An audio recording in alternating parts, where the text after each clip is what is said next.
Hey guys! Welcome back to another Liv and Reub video. It is just me today and I'm going to be talking about our 2019 fertility plan. So, oops, getting my notes here. First of all, whoever's new here, a little bit of our history. We had a miscarriage last year at 10.5 weeks and we had a miscarriage this year at just over 6 weeks. So a little bit of an update. Our last video, I was in the hospital and they diagnosed me with a twisted ovary. I'm pretty sure it has a more I'm pretty sure it has a more scientific name, but I'll put the description right here. Basically, it means that my ovary twisted on itself and I wasn't getting enough blood flow to my ovary. And when that happens for like a prolonged period of time, or if it's twisted really bad, it can kill your ovary. So that was a very scary experience. We were definitely not expecting that to happen. But a little update on that. The doctors did not want to do anything because I've had so much radiation as a child. The reason being is because I had like kidney failure, I had a couple other things that happened. So I had a lot of radiation and they did not want me to have any more. So they wanted to wait it out and see if it would fix itself. And thankfully, we are so thankful for this. It has resolved itself as far as we know. There's no problems, and that's just like very big blessing. We really did not want to have to go through any more surgeries or anything and cause other problems. So the pain has subsided. As of right now, I'm doing all good, so that's really awesome. I mean, really awesome. So first, let's talk about the testing. Any type of testing, or IUIs or IVF or adoption or anything like that.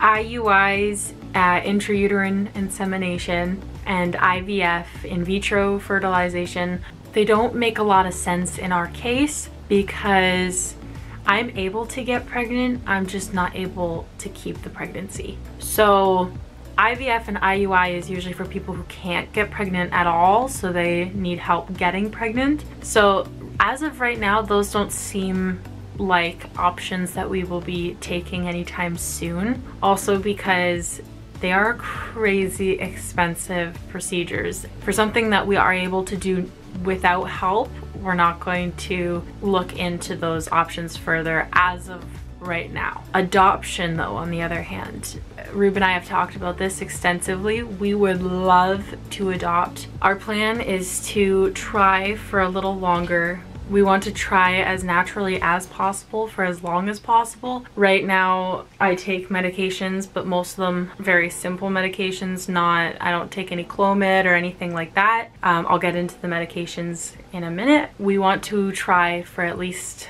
a full year. Our due date's coming up for our first miscarriage, so that would be close to 9 months already. I don't know what it's like in the US, but in Canada, they will not do any type of testing on you until you've had 3 miscarriages in a row. I really hope that we don't have 3 miscarriages in a row, but if it does happen, then the next step would be doing testing. I don't think it would have anything to do with Ruben. I think it would be more my body that's not continuing the pregnancy. So we don't want to explore other options until we've either had those 3 miscarriages in a row or we can't seem to get pregnant again. So those options are not on the table right now. Okay, so what are we doing as of right now to try and get pregnant? So for starters, I just got back on it now, but I take a prenatal. It's a morning and night,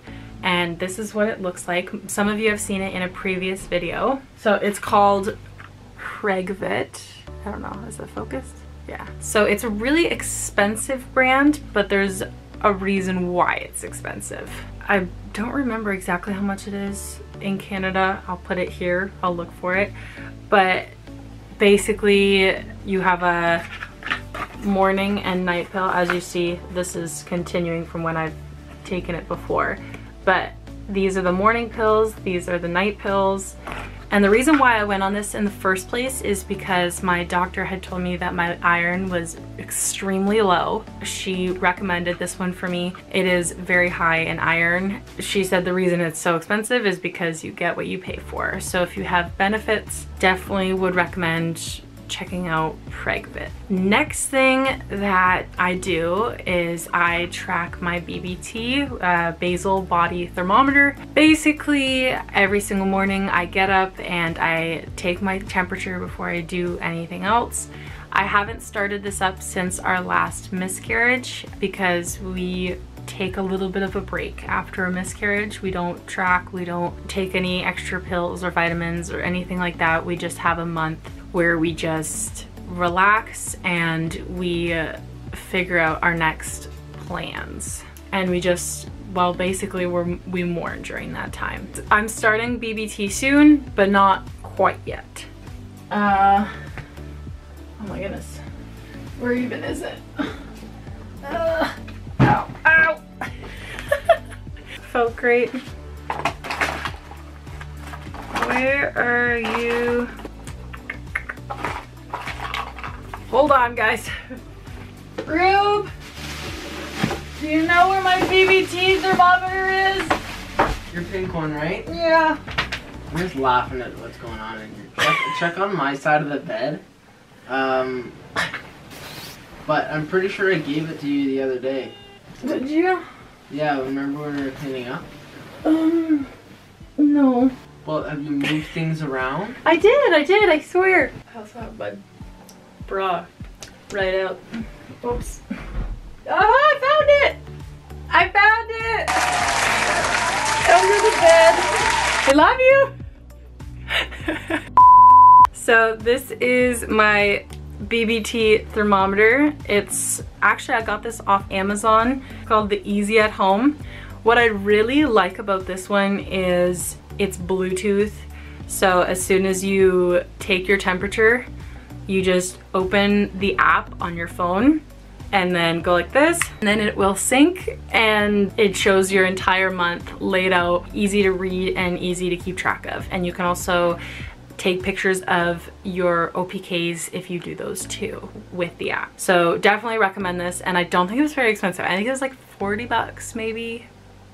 I don't know. The next thing that I do, but haven't started up yet, is OPKs. It's ovulation predictor kits, I think is what it stands for.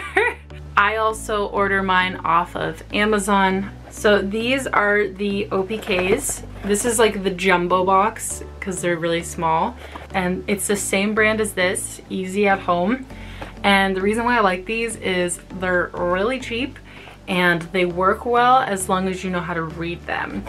So this box came with 100 tests, well, 100 OPKs and then 20 pregnancy tests on the side too, which is a nice added bonus. The OPKs look like this.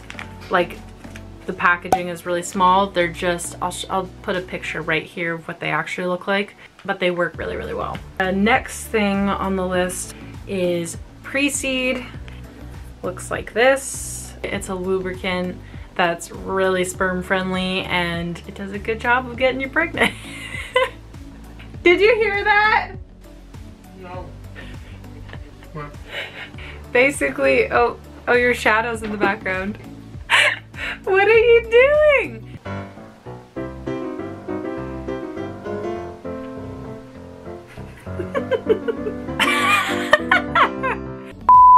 The last medication that I will be taking, I don't have it right now. I'm going to be ordering it very, very soon, but I believe it's called Cassiva for twins or something. The reason I'll be taking it is not because we need twins or anything, but it'll help stimulate multiple ovulations. But who knows, we might end up with twins, which would be a blessing. We would love that. I believe it's a more natural version of like letrozole. Both of those stimulate multiple ovulations, like multiple eggs each ovulation, so you have a higher chance of conceiving. So those are all the items I use to help me try to get pregnant. And it may seem like a lot and it might seem a little scary and intimidating, but it's not too hard once you get into the rhythm of it. The next thing I wanted to talk about was, I think I'm going to be making a video, natural versus mesoprostol, I don't know how to say it. My first miscarriage was completely natural at 10.5 weeks, and the second one I had the help of misoprostol. I will be giving my experiences, my pros and cons for each, and if I had to go through another miscarriage, explain which one I would choose and why. That's supposed to be a little bit of an informational video. I know both times when I was miscarrying, I did a lot of research on both and I wanted to hear people's experiences with it. So I will be showing my experiences for other people. And last but not least, I also wanted to give a shout out to somebody today. There's been a lot of you who comment on all of our videos and and we really appreciate that. So I'm just gonna go into YouTube right now and pick one of all those amazing ladies. So a shout out to Ingie Mama Love, if I said that right. Sorry if I didn't. You comment on all our videos and you're very supportive. So I really hope you like this video. Make sure to hit the subscribe button and the like button and the notification button and all the other buttons that you can press. But anyways, we love you guys. Mwah! And we'll see you in our next video. Bye!